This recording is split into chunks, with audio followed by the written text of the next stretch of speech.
말씀 이어서 듣도록 하겠습니다. 시편 100편 4절. 감사함으로 그의 문에, 시작. 감사함으로 그의 문에 들어가며 찬송함으로 그의 궁정에 들어가서 그에게 감사하며 그의 이름을 송축할지어다. 아멘. 여러분, 한 주간 동안 감사 많이 하셨습니까? 감사가 어떤 문을 연다고 그랬습니까? 네, 감사가 천국 문을 엽니다. 그런데 천국 문을 열기 때문에 우리가 나중에 감사하는 사람이 천국에 간다라는 거예요. 그런데 그러면 감사는 꼭 죽어서 천국 들어가는 데만 필요한 것인가? 그렇지 않습니다. 감사는 우리가 현재 살아있는 오늘 그리고 내일의 매 순간 천국의 능력을 경험케 하는 능력이 있습니다. 그런데 그 감사를 주로 우리가 언제, 또 성경에 보니까 뭐 할 때 꼭 해야 되는가라고 오늘 질문할 때, 기도할 때 감사하시기를 바랍니다. 그래서 오늘 본문에 기도할 때 감사함으로 깨어 있으라라고 우리에게 가르칩니다. 그러니까 기도라는 것은 우리 기독교인들이 다 합니다. 비단 기독교인만 하는 게 아니죠. 불교도 하고요, 이슬람도 하고, 심지어 아무 종교가 없는 사람도 급할 때 다 기도해요. 그런데 우리가 해야 될 기도 중에 가장 중요한 기도, 하나님이 원하시는 기도는 감사의 기도입니다. 이것이 기독교와 다른 종교를 구별하는 기도의 내용이에요. 여러분 중에서 기도를 이렇게 하다 보면요, 가끔가다 이런 기도를 할 때가 있어요. 하나님, 이러실 수가 있어요? 내 인생이 왜 이래요? 나는 왜 이렇게 힘들어요? 라고 일종의 원망하는 기도를 할 때가 여러분 있으시죠? 아닌 척 하시지만 저도 해봤습니다. 하다 보면 그런 기도가 나와요. 원망의 기도, 불평의 기도. 힘들면 그런 기도가 왜 안 나오겠어요? 그런데 그런 기도는 주님께 합당하지 않습니다. 왜 기도에 감사의 기도가 중요할까요?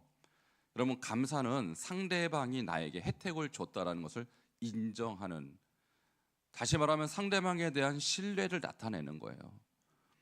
그렇기 때문에 우리가 만일 원망하거나 하나님께 불평하는 기도를 한다는 것은 기도는 기도인데 하나님을 믿지 않는 기도예요. 그러면 하나님 들으실 때 원망하는 기도를 좋아하시겠어요? 아니면 감사하는 기도를 좋아하시겠어요? 두 말하면 잔소리잖아요. 그러니까 하나님이 듣기 좋은 기도는 원망, 불평의 기도가 아니라 감사하는 기도. 왜? 그 기도가 하나님이 느끼실 때 얘가 진짜 나를 믿는구나, 내 아들 내 딸이 정말 나를 신뢰하는구나 라는 것을 느끼게 해주는 기도가 감사의 기도라는 거예요. 여러분 잘 아는 아주 세계적인 유명한 전도자 빌리 그레함 목사님, 우리나라에도 오셔서 100만 명 집회를 했죠, 여의도에서. 이 빌리 그레함 목사님이 아주 감사에 대해서 중요한 말씀하셨는데 이런 말씀하셨어요. 감사하는 마음은 그 사람이 주님께 마음이 맞춰져 있는 그리스도임을 나타내는 가장 뚜렷한 증거이다, 이렇게 말씀하셨어요. 이게 무슨 뜻인가 하면은 감사하는 마음이 있다라는 것은 주님께 뭐가 맞춰져 있다고요? 이렇게 써 있잖아요. 마음이 맞춰져 있구나. 그러니까 우리도 살다 보면요, 어떤 사람은 참 상대하기가 기쁜 사람이 있고 어떤 사람은 상대하기가 싫은 사람이 있어요. 예를 들면 뭐든지 감사합니다, 뭐든지 고맙습니다, 감사를 표현하고 나에 대해서 고마워하는 사람, 같이 있고 싶어요? 멀리하고 싶어요? 있고 싶죠. 왜? 나를 인정하니까. 그런데 나만 보면 짜증내고 나만 보면 원망하고 불평하는 사람, 같이 있고 싶어요? 멀리하고 싶어요? 멀리하고 싶어요. 이거 영적인 원리도 똑같습니다. 자, 우리가 하나님과 마음이 맞춰져 있으면 하나님께 원망, 불평 안 합니다. 왜? 하나님이 나에게 하시는 일은 항상 옳습니다. 내 마음에 안 들 때도 있죠. 주님, 내가 왜 이렇게 힘들어요? 내가 왜 이렇게 가난해요? 내가 일이 이렇게 안 풀려요? 이럴 때 원망스럽지만 그것이 하나님의 계획이라면 아멘 해야 될 것입니다. 우리가 그래서 내 생각과 하나님 마음이 안 맞을 때, 그때 하나님께 내 생각을 맡겨드리고 내 마음을 그분께 맞추는 이 사람은 모든 일에 감사할 수 있는 것입니다. 자, 우리 저 구절을 이 빌리그레암 목사님의 말씀을 함께 한번 읽겠습니다. 굉장히 중요한 말씀이에요. 시작. 감사하는 마음은 그 사람이 주님께 마음이 맞춰져 있는 그리스도임을 나타내는 가장 뚜렷한 증거이다. 그러니까 기도를 할 때도 그래요. 하나님께 마음이 맞춰져서 기도하면 하나님이 다 들어주세요. 내 마음이 맞춰지지 않고 그저 내 필요한 것만 채워주시오, 주님도 난감하죠. 들어줘야 돼요. 말아줘야 돼요. 가끔 여러분 친구 중에서 평소 때 연락 한 번 안 하다가 연락 딱 와갖고 내 아들이 결혼하는데 와달라. 짜증나죠. 아니 연락 한 번도 없이 결혼한다고. 평소 때 연락 한 번도 없다가 갑자기 아내가 사업을 하는데 돈을 좀 빌려달라. 왕창 짜증나는 거예요. 평소 때 잘하지. 그러니까 사람과 사람의 관계도요, 서로 마음이 맞아야 거기에서 뭔가 거래가 이루어지고 뭔가 관계가 형성되지 않겠어요? 그러니까 하나님께 우리가 기도를 했다는 것은 뭘 구했다라는 것이 중요한 것이 아니라 하나님과 내 마음이 지금 클릭이 맞느냐, 핀트가 맞느냐. 맞지 않는다면 여러분의 기도는 하나님 앞에서 스팸 처리 당합니다. 스팸이 뭔지 아시죠? 제대로 편지가 제대로 안 되고 쓰레기통에 막 들어간다는 거예요. 그러므로 우리가 얼마나 기도했냐보다도 얼마나 하나님의 마음에 내 마음이 맞춰져 있느냐를 오늘 분별하시기를 바랍니다. 그러면 그 기도는 감사하는 기도가 될 것이며 하나님께서 무조건 응답하실 줄 믿습니다. 자, 이렇게 주님 하나님과 마음이 맞춰져 있는 상태로 늘 기도하신 분이 바로 성경에 나와 있는데 예수님입니다. 우리 예수님은 무슨 일을 하든지 어떤 상황이든지 먼저 기도부터 하셨는데 그 기도가 어떤 기도였을까요? 감사의 기도를 하셨어요. 제가 볼 때는 이거 감사할 상황이 아닌데 주님은 일단 감사부터 하고 그리고 일을 시작하셨다는 얘기입니다. 그 중에 대표적인 케이스가 죽은 나사로를 살리는 장면에 나옵니다. 예수님의 사랑하는 친구 나사로가 죽었어요. 얼마나 슬퍼요, 사랑하는 친구가. 그런데 예수님이 빨리빨리 장례식에 안 가고 뜸을 들이세요. 무려 나흘이면요 한국 같으면 벌써 장례 다 끝났을 때입니다. 그리고 유대인은요 당일날 장사를 지내요. 그러니까 하루장이란 뜻이 하루장. 길어봐야 이틀장인데 무려 나흘이 지났으니 이것은 장례식이 끝나서 한참 지날 때 왜 이렇게 뜸을 들였을까요? 자, 예수님은 이 나사로를 살리기 위해서 나사로가 죽었다는 것을 사람들로 하여금 확실하게 보여주기 위해서 뜸을 들이고 가신 것입니다. 가보니까 여태 사람들이 있어요. 막 울어요. 그리고 시체 썩는 냄새가 진동을 합니다. 근데 예수님이 가자마자 뭐라고 하냐면 나사로가 들어있는 무덤의 돌문을 열어라. 우리는 땅에다 묻지만 이스라엘은 땅에다 묻지 않고 동굴을 파서 동굴 안에 사람을 매장해요. 그리고 돌로 큰 바위로 문을 막습니다. 자, 이건 문을 열라는 것은 뭐예요? 이 안에 있는 죽은 나사로를 어떻게 하겠다라는 거 아니에요. 그러니까 이 죽은 나사로의 누이 마르다가 주님 썩어서 냄새가 나나이다. 무슨 뜻이에요? 이 사람은 살 가능성이 없어요. 주님 뭐 하시려고 그러는 거예요? 이때 예수님이 말씀합니다. 나는 부활이요 생명이니 나를 믿는 자는 죽어도 살겠고. 믿습니까? 무릇 살아서 날 믿는 자는 영원히 죽지 아니하니 이것을 내가 믿느냐?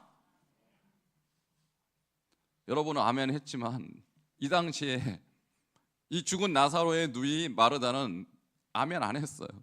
뭐 나중에 뭐 그런 일이 있겠죠. 나중에. 여러분 우리 주님은 나중에 일하시는 분이 아니십니다.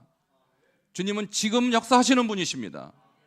그래서 문을 여는데 이 문을 열기 전에 주님이 한 가지 중요한 행동을 하셔요. 그게 뭘까요? 기도하신대. 뭐라고 기도하셨을까요? 자, 11장 41절 함께 읽겠습니다. 여러분 이대로 하셔야 됩니다. 우리도 시작.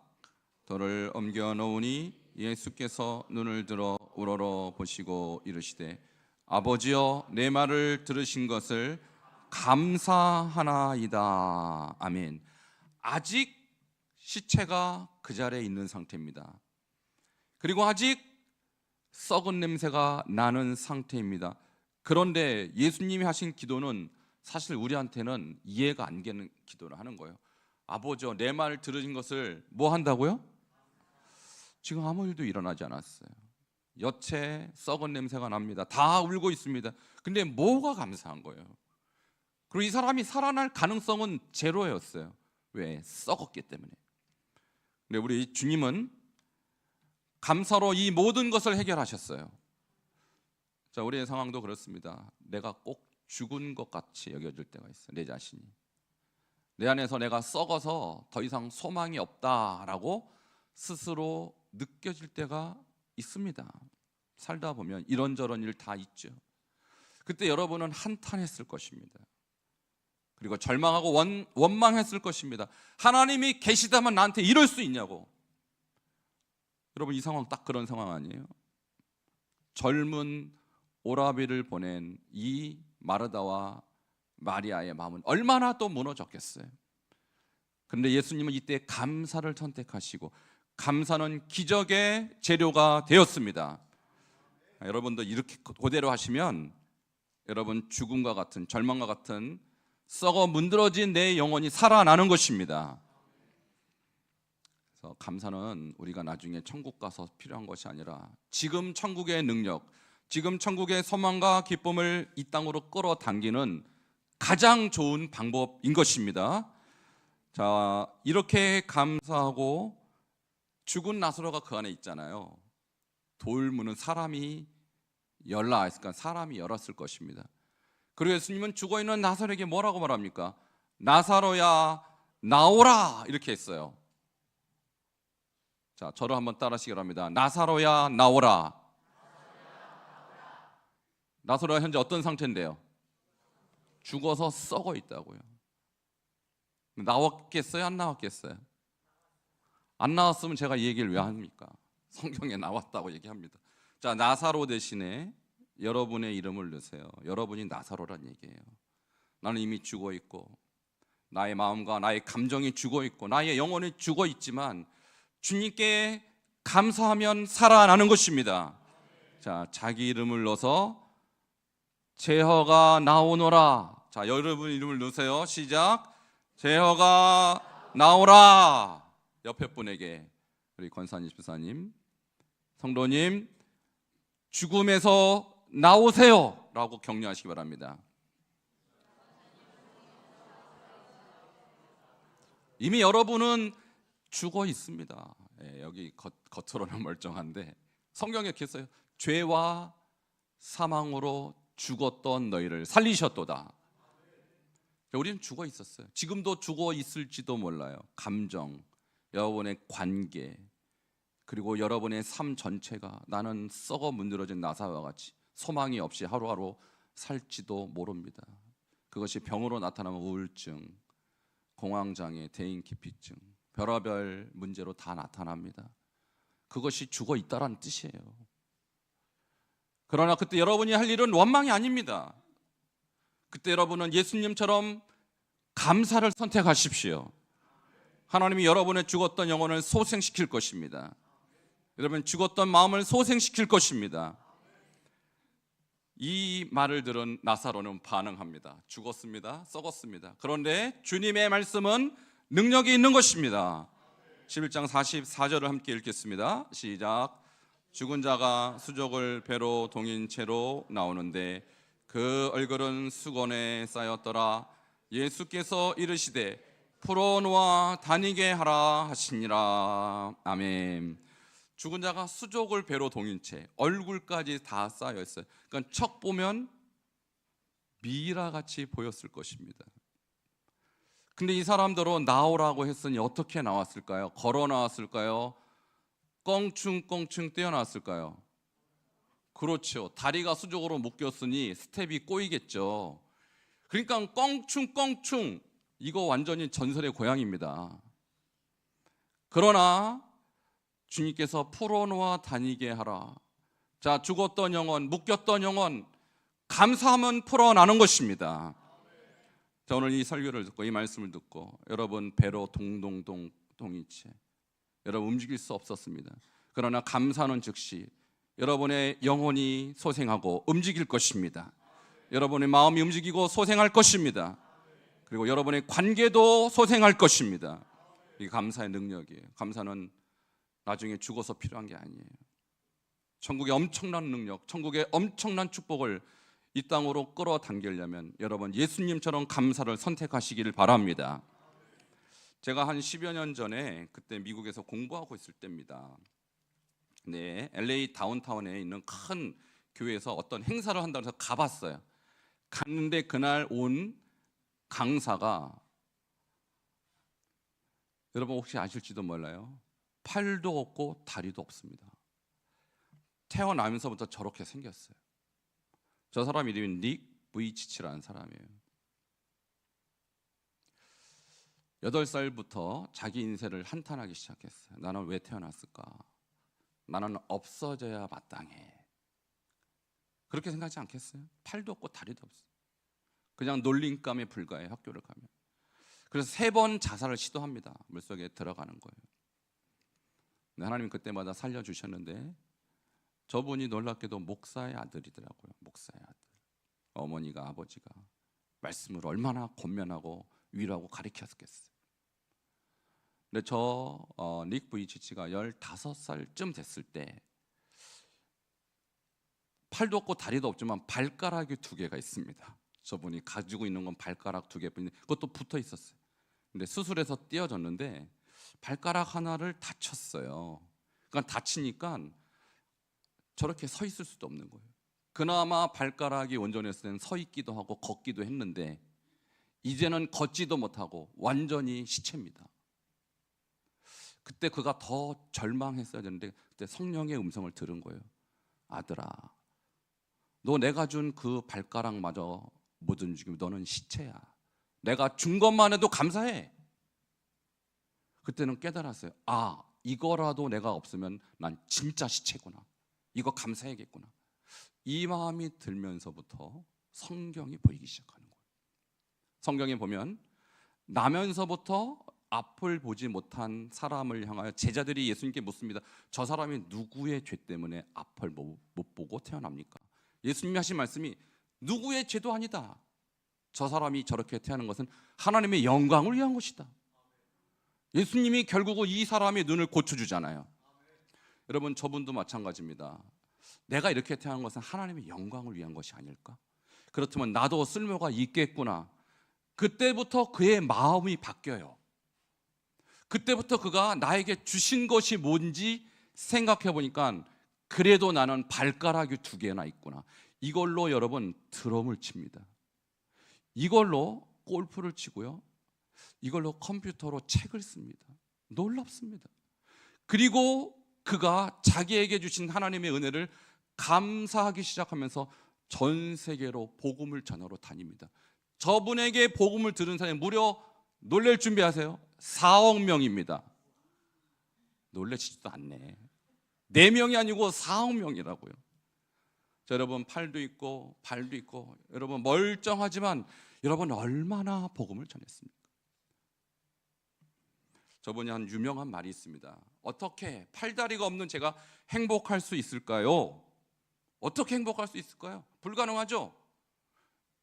바로 가지지 못한 것들에 대해 화를 내지 않고 가진 것에 감사하기 때문이에요. 할렐루야. 한번 저를 따라하시죠. 가지지 못한 것에 대하여 화를 내지 않고 가진 것에 감사하기 때문입니다. 우리 옆에 분에게 한번 축복하시겠습니다. 가진 것에 감사하십시다. 닉 부이치치 발가락 2개로 하나님께 내가 할 수 있는 모든 것을 다 하겠다. 여러분 이분이요 놀랍게 그 두 발가락으로 책을 쓰는데 책 3권만 소개합니다. 닉 부이치치의 Flying. 저는 뭐라고 말하냐면 믿음의 날개로 날아라. 나는 발도 없고 손도 없지만 나는 믿음의 날개로 날면서 살고 있다. 닉 부이치치의 Hug. 너는 생각보다 강하다. 이런 책을 이거 말고도 여러 권의 책이 있습니다. 여러분, 멀쩡한 다리로 멀쩡한 손가락으로 여러분도 저런 글을 쓸 수 있는 것입니다. 놀랍게 이분을 사랑하는 여인이 나타났습니다. 그래서 결혼도 하고 애도 무려 4명이나 낳았어요. 여러분, 이것으로 끝난 것이 아닙니다. 이분은 자기에게 임한 이 하나님의 은혜를 깨닫고 전 세계를 돌아다니면서 자기와 똑같은 질병, 발 없이 다리 없이 태어난 사람이 의외로 많이 있습니다. 그래서 지금 저 장면은 캄보디아에 가서 자기처럼 발 없고 손 없는 어린 아이들에게 비전을 주고 소망을 주는 사역을 하는데, 그러면서 많은 사람에게, 무려 4억 명이나 되는 사람에게 복음을 전했다라는 거예요. 여러분, 감사하면 하나님께서 깨닫게 하십니다. 여러분의 눈을 열어주십니다. 우리의 기도가 원망하고 불평하는 기도가 되면 아무것도 열리지 않아요. 그러나 하나님, 나에게 주신 이것만으로도 감사합니다 할 때 주님은 그것 가지고 기적을 일으키실 것입니다.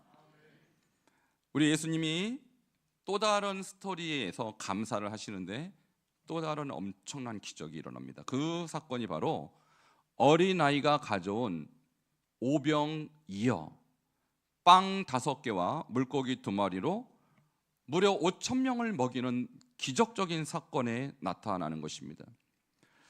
여러분, 이 사건 많이 들어보셨을 것입니다. 그때 어린아이가 가져온 게 보리떡 5개래요. 여러분, 보리떡 혹시 드셔보셨습니까? 우리나라의 보리떡은 떡이죠. 이 사람들은 빵입니다, 정확하게 말하면.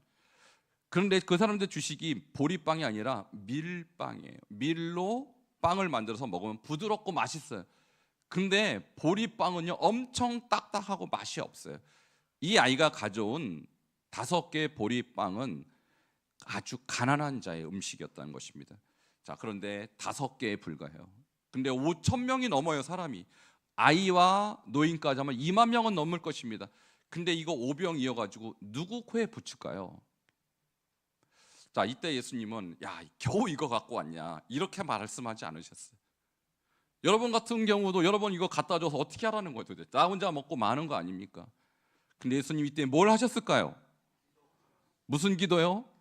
감사 기도를 하셨습니다. 그것이 요한복음 6장 11절입니다. 같이 읽겠습니다. 시작.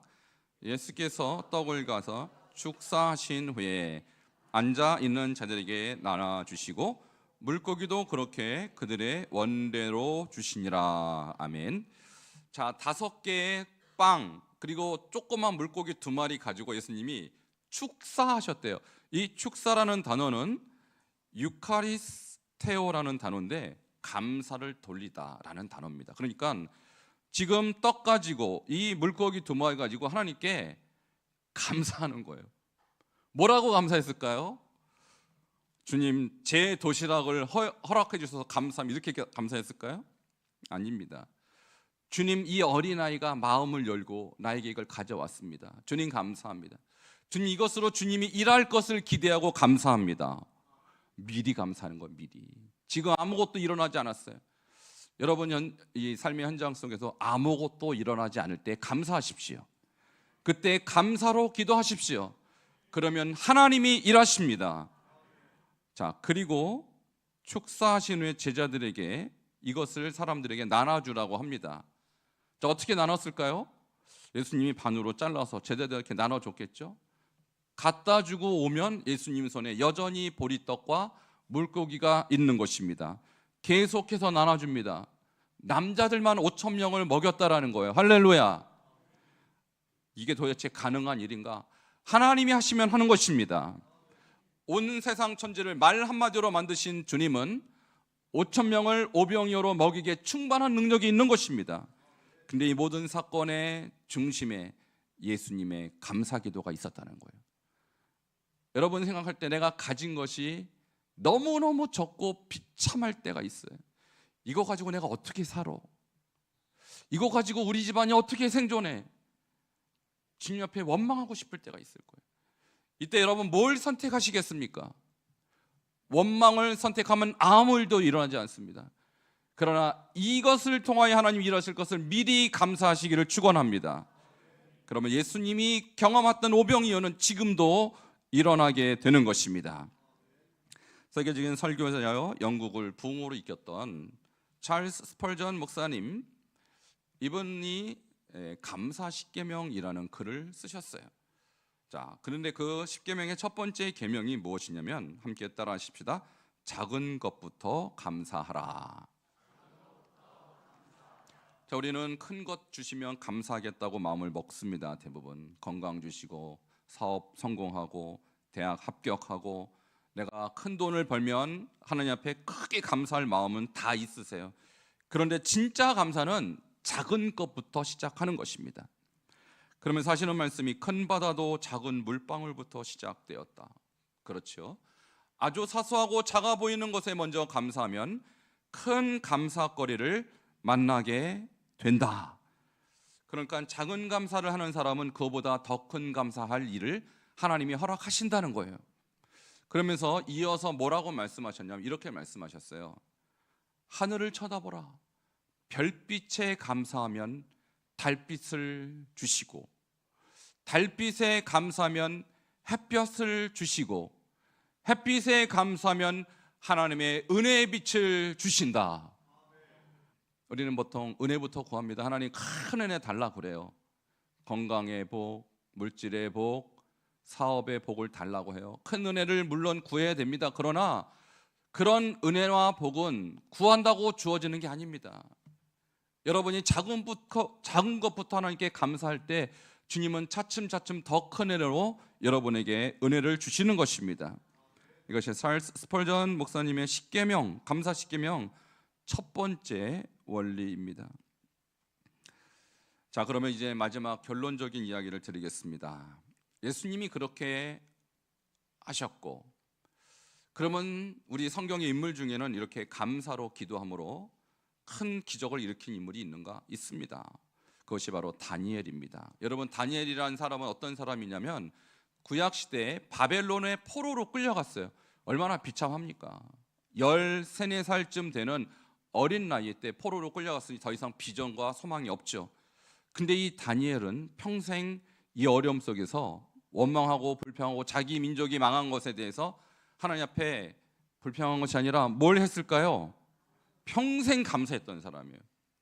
자, 그 중에서 결정적인 그의 감사 제목이 다니엘서 6장 10절에 등장합니다. 이 감사는 그의 감사를 단적으로 보여준 엄청난 이야기입니다. 다니엘서 6장 10절을 함께 읽겠습니다. 시작.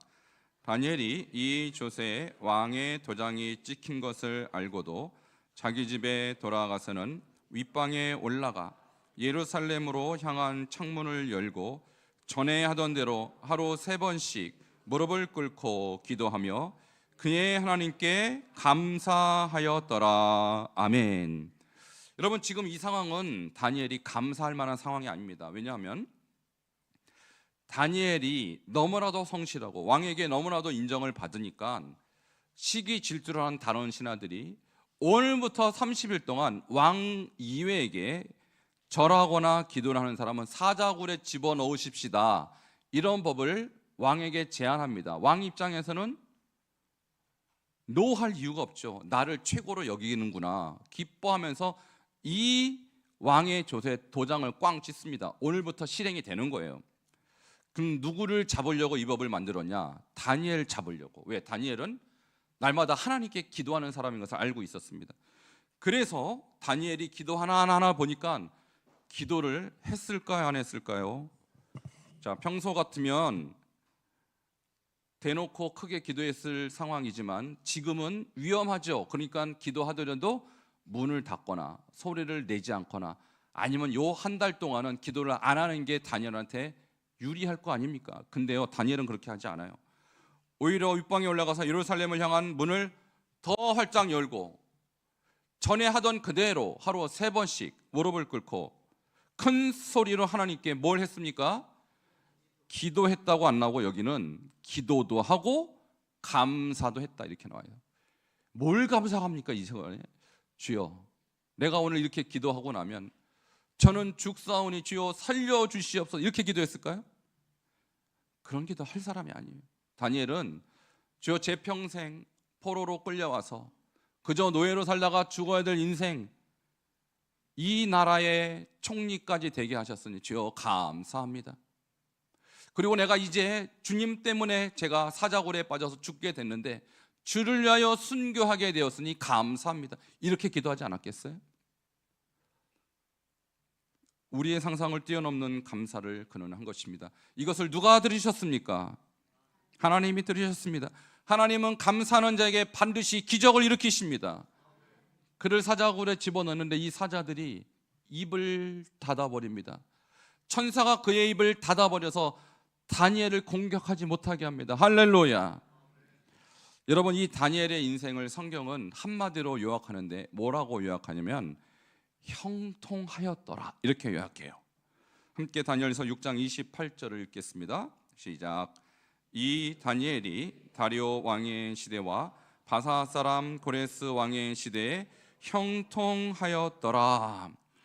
이 다니엘의 형통을 원어로 보면 찰나오라고 하는 이것은 번영하다, 성공하다 그런 뜻이에요. 다니엘은 성공할 만한 이유가 없는 사람이에요. 다니엘은 번영할 만한 조건이 하나도 없었어요. 그가 한 것은 딱 한 가지, 감사합니다. 그랬더니 하나님이 들으시고 그를 이방 나라의 노예에서 그 나라의 두 번째 자리에 앉히셨고 그의 인생 죽는 그날까지 번영하고 성공하게 하셨습니다. 이것은 그가 하나님 앞에 어려움 때마다 감사했기 때문이에요. 여러분, 우리는 어떤 모델을 찾아가야 될까요? 우리는 예수님을 따라가야 하는 것입니다. 우리는 믿음의 선배 다니엘을 따라가야 하는 것입니다. 그들은 어려운 순간, 절망의 순간, 아무것도 할 수 없는 순간에 하나님께 감사했더니 하나님께서 길을 여시고 하늘문을 열어서 축복하시고 형통케 하셨습니다. 여러분, 이제 어떻게 사시겠습니까? 절망은 반드시 올 것입니다. 그리고 여러분은 절망 앞에 반응해야 돼요. 절망으로 끝날 것인가? 감사로 그 문을 열어 제낄 것인가? 여러분, 감사하면 하나님의 역사가 여러분에게 임할 것입니다. 이제 절망하지 마시고 나의 환경에 대해서 원망하지 마시고 살아계신 하나님의 능력을 기대하시고 감사로 그 능력을 체험하는 여러분 되기를 주 이름으로 축원합니다. 함께 기도하시겠습니다. 가장 힘든 시간에 주님은 기도, 감사 기도로 모든 것을 극복하셨습니다. 가장 절망의 순간에 다니엘도 기도로 하나님의 능력을 경험했습니다. 우리도 감사로 기도해야 될 것입니다. 주여, 지금 내가 죽은 시체와 같이 썩어 있습니다. 그러나 내가 감사하겠습니다. 내가 지금 죽어야 될 운명에 있는 위기에 빠져 있습니다. 그러나 제가 감사로 주님 앞에 기도하겠습니다. 주여, 기도할 때 나의 문제를 열어주시고 우리 교회의 문제를 열어주시고 우리 가정의 문제도 주님께서 형통케 달고 주여 한 번으로 짓고 기도하겠습니다. 주여, 하나님 감사합니다. 오늘 예수님의 말씀과 또한 다니엘의 이야기를 통하여서 하나님, 감사로 기도하는 자가 얼마나 위대한 하나님의 능력을 체험하게 되는지 깨닫게 하시니 주여 감사합니다. 오늘 이 말들은 모든 성도님들 이제 죽은 시체 같은 나의 영혼을 바라보며 한탄하거나 절망하거나 두려워하지 아니하고 주님처럼 감사함으로 이 모든 절망을 소망으로 바꾸게 하시고 죽음을 생명으로 바꾸는 역사가 있게 하여 주시옵소서. 아버지, 하나님 말씀을 들은 각 가정이 살아나게 하시고 우리의 마음의 모든 죽어있는 생명들 다시 한번 회복되는 역사가 있게 하시고 우리 교회가 다시 한번 살아나게 하시고 민족이 살아나는 역사가 있게 하여 주시옵소서. 예수님 이름으로 기도하옵나이다. 주님 감사합니다. 오늘 감사로 기도하는 자에게 하나님이 얼마나 큰 능력과 기적을 해보신지 말씀을 통하여 상고해 보았습니다. 저 죽은 나사로와 같이 냄새가 나는 우리의 영혼입니다. 그러나 이때 우리가 할 것은 절망과 탄식이 아니라 하나님께 감사하는 것이며 그 감사로 우리의 영혼이 소생하게 될 줄 믿습니다.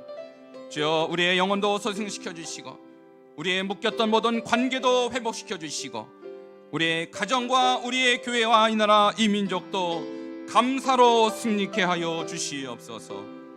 예수 그리스도 이름으로 축복하며 기도하옵나이다.